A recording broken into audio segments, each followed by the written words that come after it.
Dia cipta kita, dia bagi masalah tu, dia ada penawar kunci selesaikan masalah tu. Allah ada. Saya minta dengan pencipta kita. Okay? Dan Allah tengah tunggu sekarang ni. Allah tengah tengok. Kita tengok sekarang ni. Tengah tengok you. Tengah tengok kita. Tengah tunggu. You minta bantuan, pertolongan, petunjuk dari siapa? Minta dengan Allah tempat yang betul. Okay? Ingat, you tak seorang-seorang. Allah sentiasa ada. Allah sentiasa dengan you. Okay? Allah sayang you. Fiza pun sayang you. Okay? Fiza tak kenal you. Fiza tak kenal pun. Kan? Fiza tak kenal you. Tapi Fiza tahu apa you lalui. Fiza dapat rasa. Fiza dapat rasa apa you lalui sekarang ni.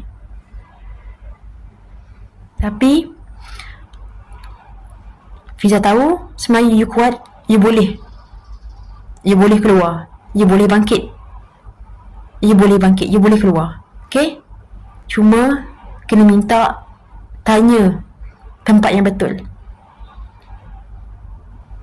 Tanya Allah. Minta dengan Allah. Luahkan dekat Allah. Tengok diri you, fikiran you, kehidupan you berubah. Berubah. Jangan percaya Fiza. Jangan percaya Fiza. Buat sendiri. Buat sendiri, tengok hasil dia macam mana. Alright? Semua masalah, semua cabaran ada jalan keluar. Selagi kita minta dekat tempat yang betul. Kita minta dengan Allah pencipta kita.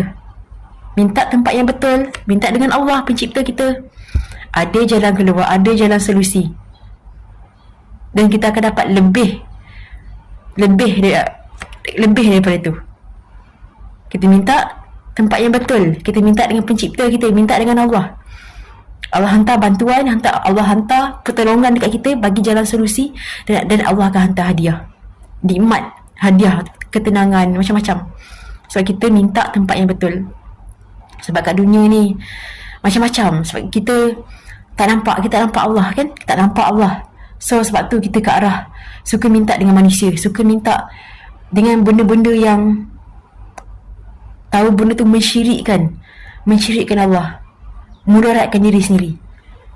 Tapi kita buat juga. Sebab apa? Sebab kita nampak benda tu, tak tahu nak buat apa dah. Tapi kita tetap terus minta tolong dekat tempat yang betul, minta tolong dengan Allah. Tengok lepas tu keajaiban, hadiah Allah hantar. Sebab you percaya yang Allah ada, dan you minta petunjuk dengan Allah.